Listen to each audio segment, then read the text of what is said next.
марде ки дар ҷаноза ба рӯи майит бо шапалоқ зада буд. Ассалому алайкум тамошобинони азиз ва ҳаводорони шабакаи Корвони Умр.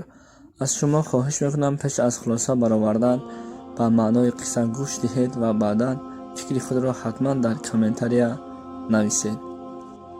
муҳаммад ибн Сирин розиаллоҳу анҳу мефармоянд ки рӯзе дар ҳаҷ каъбаро тавоф карда зиёрат кардам ва ба мақоми Иброҳим омада дуо карда истода будам.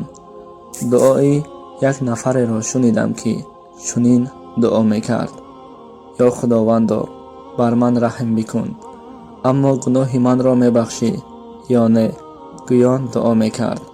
дар ҳамин ҳолат ман ба ӯ гуфтам: эй бандаи ноумед, чаро ту ноумед шуда дуо карда истодаӣ?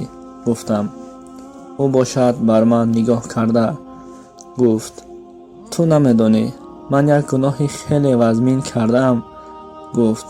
ман ба ӯ чӣ гуна гуноҳи вазмин кардаӣ гуфта суол кардам ва ин мард ҷавоб дод. 35 ҳиҷрӣ халифа Усмон ибн Аффон розиаллоҳу анҳуро пеш аз шаҳид карданашон ба худам қавл додам ки агар рӯзе бо Усмон ибн Аффон рӯпарӯ шавам, ба рӯи ӯ як шапалоқ мезанам гуфта қасам хӯрда будам. баъд Усмон ибн Аффон розиаллоҳу анҳу кушта шуд. ҳама бо навбат дохил шуда таъзия баён мекарданд. ман ҳам дар навбат истода гӯё ки мисли шахсе ки таъзия баён мекунад хонае ки майит хоб буд дохил шудам. вақте нафароне ки дар хона буданд бо баромадани онҳо рӯи Усмон розиаллоҳу анҳуро боз карда ба рӯяш як шапалоқ зада аз хона баромада рафтам.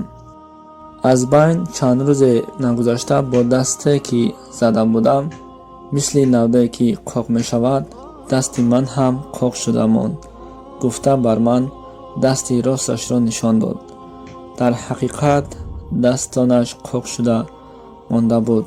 хуб дӯстони азиз, маънои қиссаро хуб фаҳмидед ва хоҳиш аз шумо ки беҳуда худро ғам дода дар саҳифаи сараи мо таҳқиру ҳақоратҳои зиёд накунед. ҳар он сабтое ки мо мегузорем, албатта қиссаҳо ва нашриятҳое ки дар сомонаҳои иҷтимоӣ паҳн мешаванд, аз онҳо гирифта ва баъдан бар шумо нақл карда медиҳем. то наварҳои оянда шоду фирӯз бошед.